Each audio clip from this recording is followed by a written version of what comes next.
Hello guys, কেমন আছেন সবাই?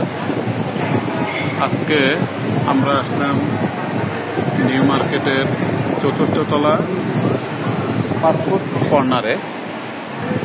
আপনারা দেখতেই পাচ্ছেন। তো হঠাৎ প্ল্যান করেছিলাম যে আজকে একটু কফি খাবো, ব্ল্যাক কফি। তো সেজন্যই মূলত আসা, আর একটু হালকা নাস্তা করবো। তো আমি আমার জানকে বললাম যে চলো, ভালো লাগতেছে না, একটু ঘুরে আসি আর কি। তো ও বলতেছে আচ্ছা ঠিক আছে চলো, পরে আমরা আসলাম আর কি। তো এখানে এসে তোমার কেমন লাগতেছে জান? আজকে অনেক মানুষ, আজকে যেহেতু ঈদে মিলাদুন্নবী, এর জন্য এবং সামনের পুজো বাজার করার জন্য মার্কেট ভরা মানুষ, মানে মানুষ থাকতে ভালো লাগে, মানুষ না থাকতে ভালো লাগে। আমার কাছে মোটামুটি ভালোই লাগতেছে।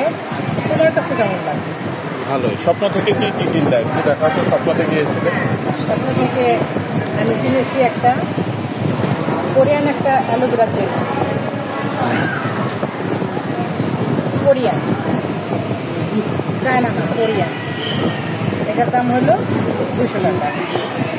আর একটা ডাব সাবান, এটার দাম হচ্ছে 210 টাকা। ভ্যাট সহ 220 টাকা রাখছে, 220 টাকা রাখছে, 10 টাকা ভ্যাট। আজকে আমি এই মার্কেট করলাম। মার্কেট সবসময় করা হয়, মানে রেগুলারই আসা হয়। তারপর আবার রাত্রে যাওয়ার সময় কিছু বাজার করতে হবে, সবজি মাছ মাংস এগুলো নিতে হবে আর কি। নিয়ে যাবো এগুলো। আর সবসময় মার্কেটে আসা হয় আমাদের। আমরা বাসায় হয়তো বসে থাকি না, কাজের ক্ষেত্রে আমাদের রেগুলারই মোটামুটি এইগুলো কথা। তো গাইস, ভালো থাকেন, আল্লাহ হাফেজ।